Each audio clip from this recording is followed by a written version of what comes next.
Stolar's taking his time through the line. The rest of the Leafs waiting. They will salute the crowd here, but not many have remained to salute them back. And for Mitch Marner, you look and say, okay, what's next for him, too? You know the Leaf fans are going to be waiting and anticipating what moves will be made after this year.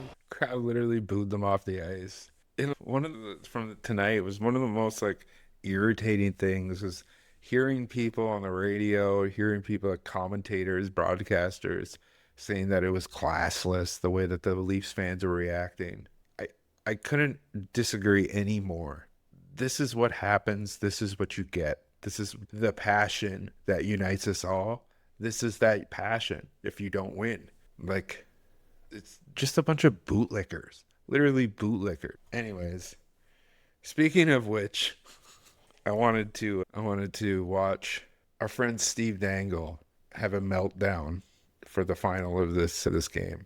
Marchand is on the ice right now, and honestly, I think it's just to turn the knife. Islanders won 2 series in Toronto during the bubble, 3 if you count the play-in series. Tavares won 2 series in 7 years with the Leafs. That's just an Isles fan digging the knife deep. Final 10 seconds. Leafs getting booed off the ice by the Toronto faithful, losing 6-1 in Game 7. Their season is over.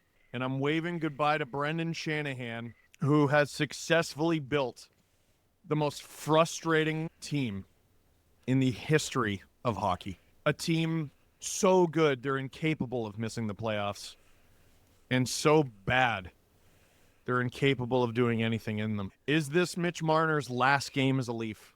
Is this John Tavares' last game as a Leaf? Like, it's really sinking in now. Like, I'm so dialed in during these streams, and it's only processing now that the season's done. Blue, white, flame, hey, Steve, enjoy a night out with the fam and crew on me. Thank you. You've been watching for, God, I don't even know how long. A very long time. This is the thing, too, that they do, right? That people, especially him, he doesn't just report the loss. He performs it, which is okay. But it's not like sports journalism. It's influencer like theatrics. Like, his stream is a living theater of the agony, resignation, cynicism, and oftentimes nostalgia of being a Leaf fan. Like, he details the recounting of every single year of playoff failures, 2017, 2018, 2019, which reinforces the thesis that I'm saying. Like, this tonight, it was not just a loss. It is a ritual. And that specific ritual has value, not in any type of redemption, but in that emotional performance itself. Think about tonight was for sure the second most watched hockey game in 2025, second to Canada versus USA in the finals of the Four Nations. There's so much value there in this horror show that is the Toronto Maple Leafs. And it's either failure is the product or hope is the product. And you can't have one without the other. And that's the business model of this team. Since the beginning, pretty much. I'm very impressed with how cordial the Leafs are taking an ass kicking. Brad DeCare, we took them to 7, though. Come on. I can sense the sass. They really lost 6-1 at home. Turn the music off. Who's blasting like alt rock right now? Amram, thank you. Robert Bett. If it walks like a duck and talks like a duck, why do the Leafs think it's a dog? We need changes. Hey, Drew, I think we're using the video in the LFR, yeah. What big guy scored finally? It was Domi. Oh, he was sarcastic. Ding, ding. I'm going to listen to that on loop for about 20 minutes and then shoot the LFR. Thank you, Trey, from a Panthers fan. See, it's so funny, too. Like, everything, like, despite the communal aspect, everything is so self-serving.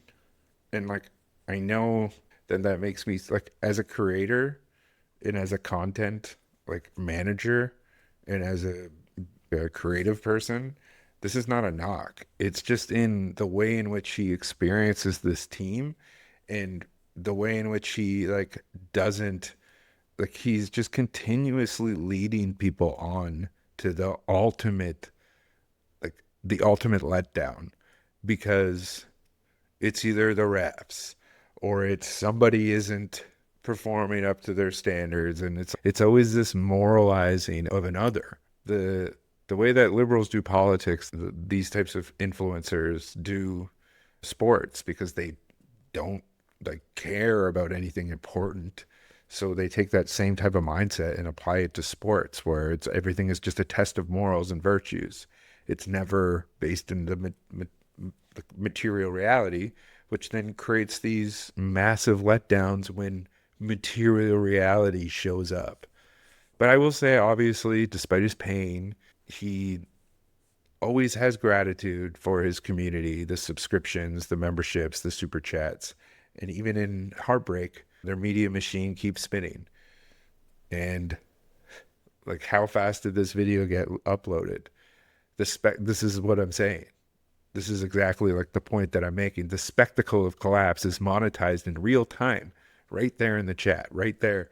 It's how like they have this and like media thing that they've been doing is because of the Leafs being terrible, and not just being terrible in this unique way of building up hope and then letting you down.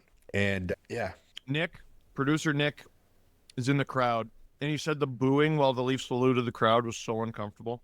there was the moralizing right there. The booing when the Leafs were saluting the crowd was uncomfortable.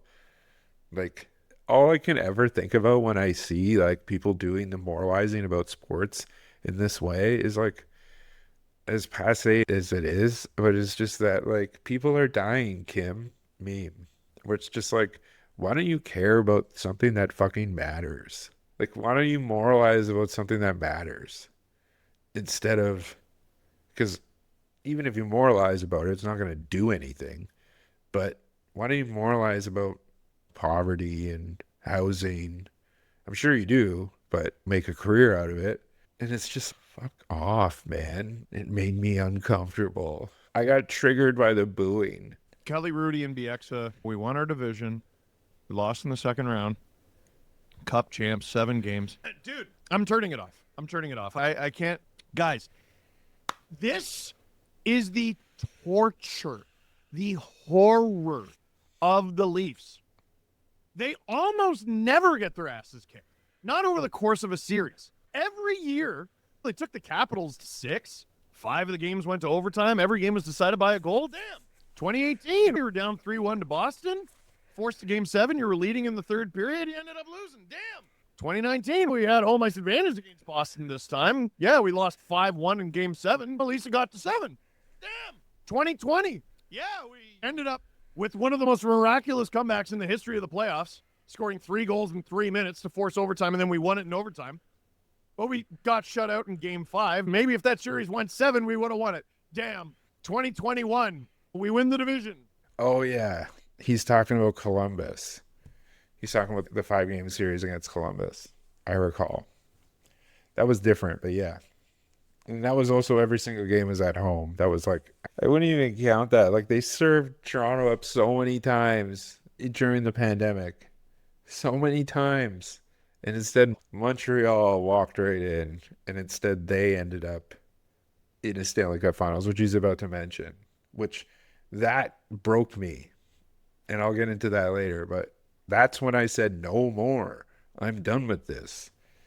Because I'm a rational person that I'm like, even as a consumer, I consume rationally rather than passively and in a context of idealist consumption. I don't do that. Most people shouldn't do that. Hooray for us. We blow a 3-1 series lead. I don't know how you make that one positive, but they stuck with the team anyway. 2022, you had a chance to finish the Lightning in 6. You couldn't do it. Went to overtime. Game 7 is in your barn against the reigning Stanley Cup champs, and you lose by 1 goal. Damn. 2023, you lose in 5 to Florida, but in the second round. And we see, this is the thing. This is what I was talking about. He doesn't just report the losses; he performs them, and it's this living theater of agony and this very overt sarcasm, cynicism, nostalgia, and like a performed resignation. And it's Leafs self-victimization complex. That's like literally what it is. Or it's no one forced you to be a part of to be a fan of this team. Like you can stop. I know that you're entire shtick, your whole gimmick depends on you being a hopeless Leaf fan. But like psychologically, it feels like you're like literally creating mass either Stockholm syndrome or imposter syndrome. And I don't think it's healthy. I've literally, like, my life quality has improved once I stopped caring about this team. Many other people should approach it the same way. I'm sure your life quality would improve too if like you didn't have a gimmick that depended on it. Because that's different, right? Like when you made a career out of it, it's rewarding. When it's not, you don't have any incentive to do it, it's just misery. Fired our GM, so it'll be a different result. Damn. 2024. Again, 3-1 comeback against the Bruins. It's game 7. You were leading. You lose. But And that's the thing. Like he's methodically cataloging each of these postseason face plants, which is just offering like a certain type of catharsis instead of any type of analysis, which then seems like self-victimization. Can't believe this happened to us. Or it's, yeah, you suck. And the team doesn't like face any real consequences because of it, because of cults of personality like you that follow the team. Like it's a good shtick, but it's like almost at this point like a grift. I'm not saying what Steve is doing is a grift. No, I'm not saying that, but what the Leafs are doing is definitely a grift. it was close. Damn. Fire the coach. Bring in a new guy. Game 7 again, which you forced again. And you get your asses kicked. Guys, they got their asses kicked. I don't give a damn that it was in 7 games. I don't care. I do not care. You fought. Oh, okay. You won the division. You fought like hell for home ice advantage in these playoffs. You got your shit fucked. See, like it's all so familiar. Like it's all just, then what's the point of caring if that's the case? You know, what's the point of caring in the regular season if it's not going to amount to anything? Because in previous times, we just need to get home ice advantage and we'll be rolling. And then they get home ice advantage and they shit the bed. What? It's irrational to continue to be this much of a supporter of the team. And it's disingenuous because other people don't have careers attached to it.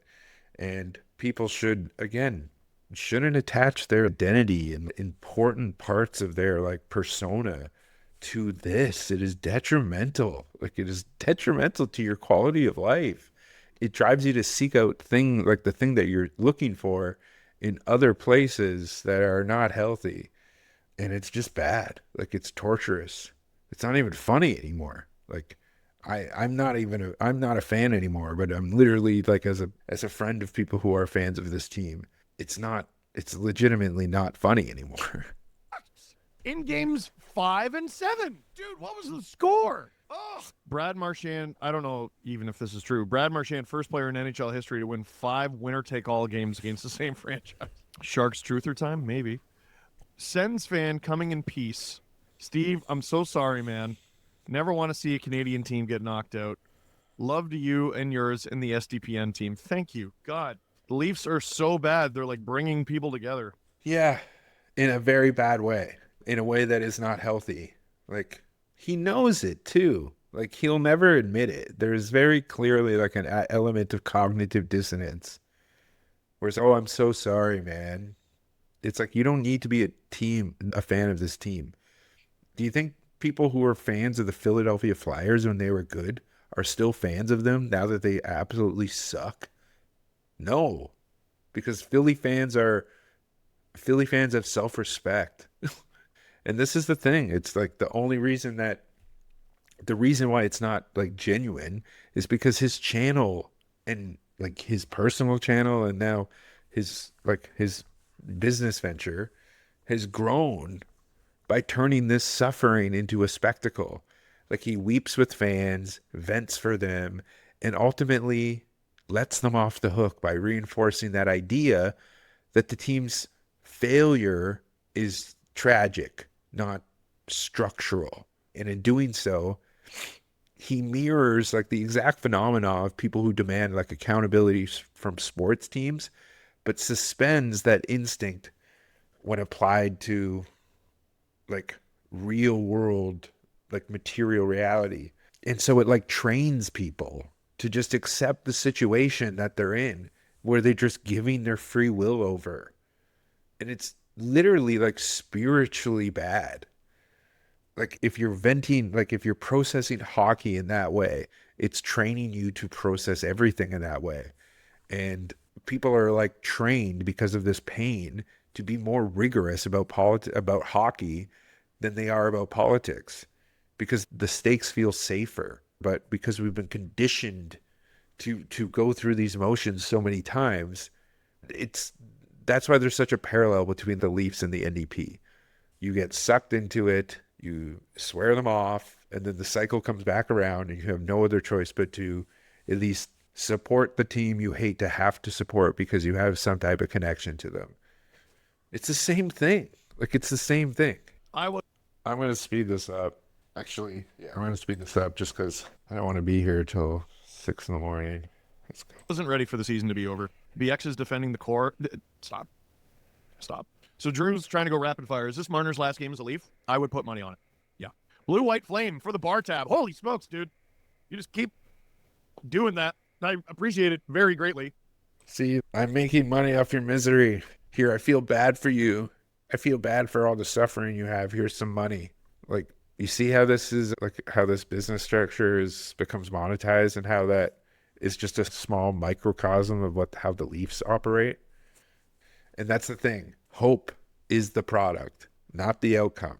It's the thing that you sell people. So when the letdown happens, the only thing that you have left to sell is more hope. Like, it's inversely sustainable because of the cynical nature of both the league and the team. And no one has any belief in anything greater than the fucking Toronto Maple Leafs. So no one sees how backwards this relationship is between the team and the fans.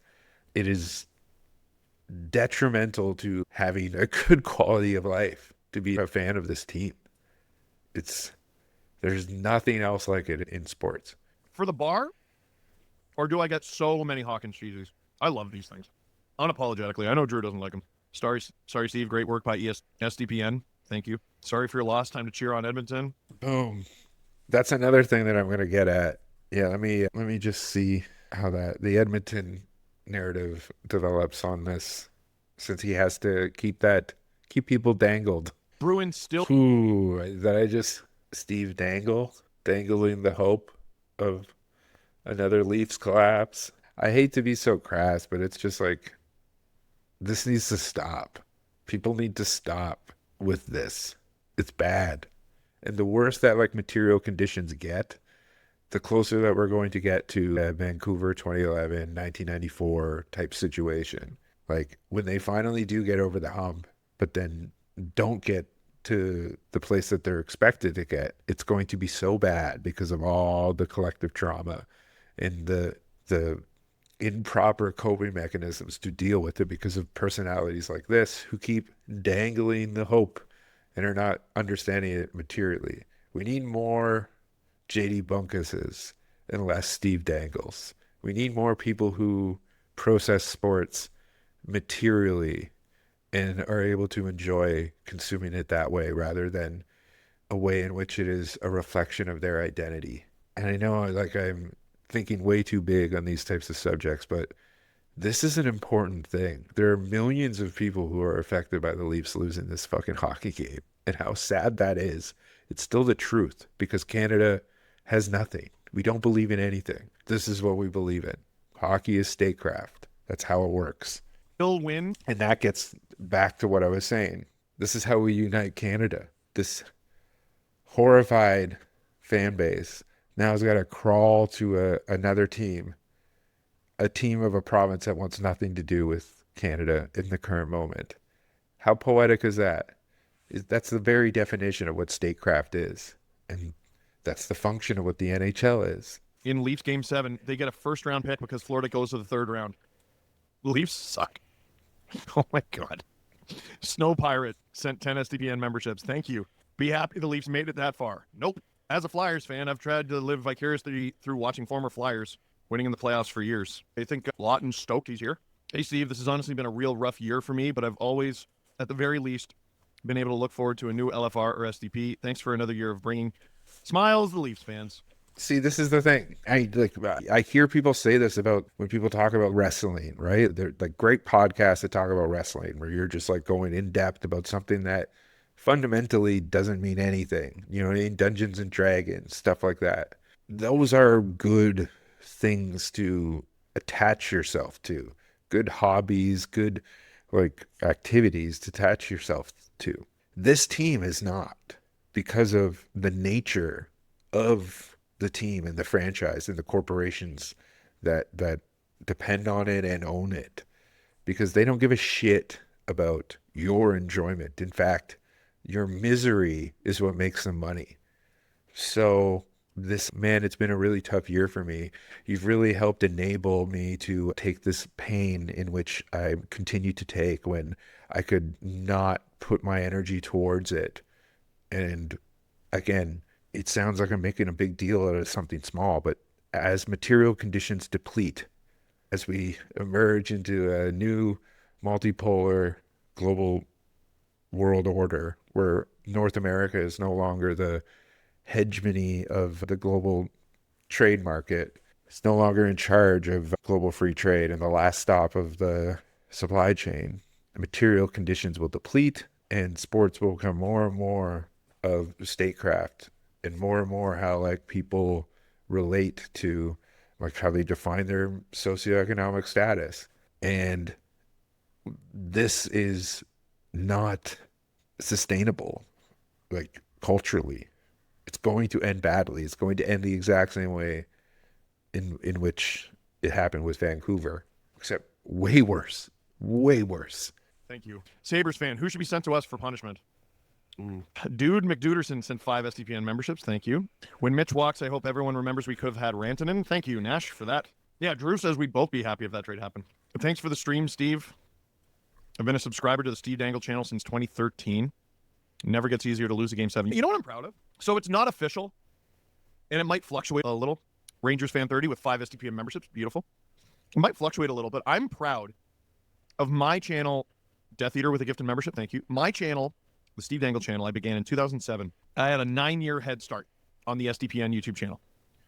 I believe today or tomorrow, actually no, definitely today after the stream, the SDPN YouTube channel will pass the Steve Dangle channel in all-time views. Both channels are coming up on 89 million all-time views. Yeah, so obviously I like, that is super cool and like super impressive as a content creator, and has seen someone who's completely self-made with just like effort and passion. But again, like his channel is growing by turning suffering into like self-benefit.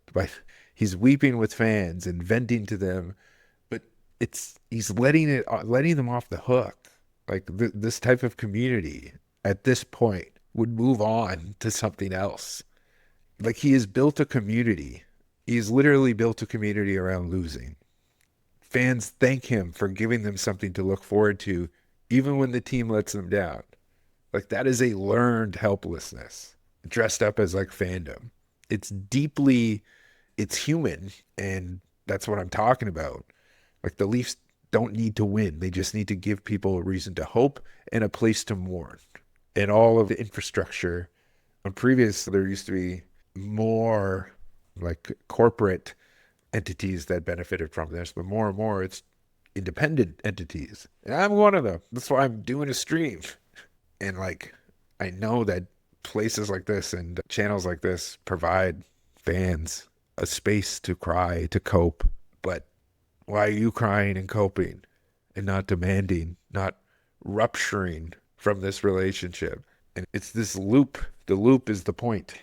He's been doing this since 2007. He's just bragging about his view counts, his years in the game, his growing reach. And while he's undoubtedly sincere, I know people that know him personally, He's living proof that the misery and the letdown is the product, not the hockey, not the success, but the narrative of the collapse, the spectacle of the failure.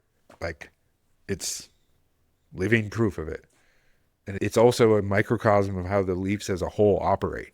Because if you can make an entire career, an entire living, self-made from a teenager to being a multimedia, digital media business owner, off of building a community around losing, around being a loser, around being a team that loses, has never won anything for as long as he's done it, ever. That's the thing. There's no end game here. It's just a cycle of content. And as long as they keep losing, the more money they make, because they're never going to, people like this that are in this industry that have this type of relationship with the team are never going to look at it materially and move on to bigger and better things, focus their energy on other things. And I'm not, I'm this same person. It's just like, at one time, at least, it's just that it's legitimately not healthy. Like it takes up a certain part of your brain that should be focusing on other things. And once you focus on those other things, then you can come back. That's what I've done. And now I understand the game, the sport, the league differently. That's why I'm not a fucking Leaf fan anymore. We got over 150,000 subscribers for this channel. You can become one of them. I think that'd be great. I think it's a really good idea. Next year marks me doing these videos for half of my life. Blue White Flame, and don't forget dessert. Jesus, dude. He just got some more money from a viewer that's giving him in YouTube some of his disposable income. It's also, you'll be hard pressed to ever find one of these streams where he somehow doesn't like relate it to him in his like narrative, his self narrative of somehow, I've been doing this for this long. We persevere despite this team absolutely fucking sucking. It's genuinely disingenuous. Like, how can you're putting on this act because anybody who had self-respect would have moved on by now, or at least like become more like diverse. But he knows that this gimmick is what pays, because he's been involved in Sportsnet. He's been involved in like better, like higher levels of media where you're not just doing reactionary content to sports and screaming at the camera, like doing actual sports journalism. I'm sure like he would have success at that, but he wants to be independent. And the way to be independent is to do this shtick, to have this gimmick, which is detrimental to the community that is created because it is not being realistic. It's ultimately always being forgiving to a team that is exploiting their fan base over and over again, more and more. Think about the amount of, I couldn't even imagine if you calculated the amount that like tickets have gone up per playoff win, like success versus like the amount of that of profit, like that formula, what that graph would show. It's irrational. In any other world, in any other business, there would be consequences. But because the way that the entire league functions, the Leafs don't need to win. They just need to generate hope. When they're bad, they just need to have good enough draft picks to make people keep paying. And when they're good, they just need to hold people on just enough to get them waiting for next year, which is what we saw tonight in this 6-1 loss. If you tallied up the last 3 games, the Panthers would have won 12-4.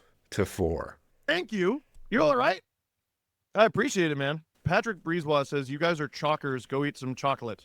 Close. If this was Duolingo, I'd be like, you had a typo. Like, I would still give it to you. But Marner with some tears in the handshake line. Drew says, I think he knows, not to be heartless, but it's not the first time. Like, he's gone, though. Okay, I had Nylander's stats up. Let's go to Mitch. Nylander was, like, awful. If you think this LFR is going to be a dump on Mitch Fest, yeah, he's going to get it a little, but... You're just an idiot. Nylander played a huge part in the goal that was scored. Go back and look. And that's another thing that they do, too, is it's all about having the contrarian opinion. This is my take. This is a take I've been, like, soft launching. People who talk like that are just like they're commoditizing their opinion. It doesn't matter if they're correct. It's just about having this contrarian opinion. I can't handle people who like process sports this way. So what do we got here? He had a goal versus Florida. I believe that was game 2. It's just showing me the last 5 games. 2 assists the next game. Nothing and no shots. Nothing, -2 and 1 shot. And then he assisted on the game-winning goal. But game 2, he had 1 shot, 3-0, 4 none, 5-1, 6 none. Did he have any tonight? What are you even talking about, though? Would that have changed anything? No, it wouldn't have changed shit. It would have made you win game 6 by more goals. He got an assist in game 7 of the 1 goal that the Leafs got. I bet you Nylander, I don't even need to look. I bet you Nylander of the core 4 probably has the most goals in elimination games. I'm pulling that right out of my ass, but I wouldn't be shocked if that was accurate. Let me see. Tavares, Nylander, Matthews, and Marner. Who has the most playoff points in elimination game? That's what I mean. Just purely reactionary, just based on vibes. That's what he does. I just didn't feel like he had a good game tonight. Mitch Marner. I'm double checking this. Sometimes these stat crawlers are not correct. Okay, I get. Yeah, it says exact totals may vary depending on the specific games considered. Marner's performance in these high-stakes situations stands out among his counterparts. It's important to note that despite the team's overall struggles in elimination games, Marner has been a consistent contributor. In contrast, Matthews and Tavares have fewer total points in elimination games, and their points per game averages are lower than Marner's. Nylander, while having a comparable points per game average to Matthews, has not matched Marner's total output in these critical matchups. So you just don't know what the fuck you're talking about in general. I was wrong on that fact, but that's the thing is I checked. I wasn't just going off vibes. Like, you're literally just mad at one play, and then that becomes the preconceived notion that you have in which you review the game. And all you've done, how many fucking LFRs have you done like that? And people take your opinion as like gospel when you're just vibing your way through everything. I hate to be this like pedantic about one person, but like this has been brewing for so long for me to do a rant about Steve Dangle. Yeah, Drew's going to check. Thanks for another season of great content. Like, the thing about losing 6-1 in a game 7 at home is it's a team effort. He had 2 shots and was -2. Took some shots. Like, what is the list of Leafs who had a good game tonight? Drew picked Benoit for some reason. I thought Domi looked great all night. Can I guess the only 2 Leafs that were plus? I cannot believe there were any. Domi and McMahon. Domi and Benoit. Hey, Steve, this is Mac there. Oh, it's interesting seeing the difference between the fans' reactions. It shows the difference in culture between the two. Marner is your Wheeler, as in Blake Wheeler. Things might change when he leaves. Oh, sorry, I just read 2 comments at once. I was like, wait, I've been watching Sens vs. Leaf series since I was a kid. Grew up with Leaf fans in my family and had some of my best friends in university. Leaf fans, keep going, man. Thank you. Eris Mix, thank you for the 5 SDPN memberships. Evan Walker, hi, Steve. I'm a Panthers fan since 2006 through our decades of darkness. Dude, they were bad. I'm also a big fan of SDPN. Has cheered me up. 4-1 in game 7s. Not any worse than the Leafs. Not even close. The Panthers' first year in the league, they went to the Cup final. Right there, they beat the Leafs. They went to that's what I mean. Man, they were bad. The Leafs are terrible.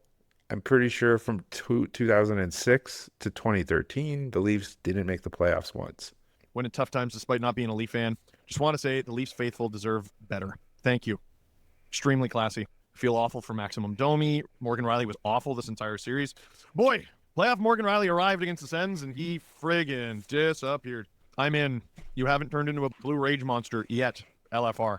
I don't know what to say, so that'll be fun. Hockey belongs to the South. Oh, I'm sure they'll win a best-on-best tournament then. Gonna miss these streams, Canucks fan, but also hate seeing a Canadian team knocked out. Much love, Steve. Thank you. I'm gonna be doing the Oilers series though. Oh my God. Wes Richard.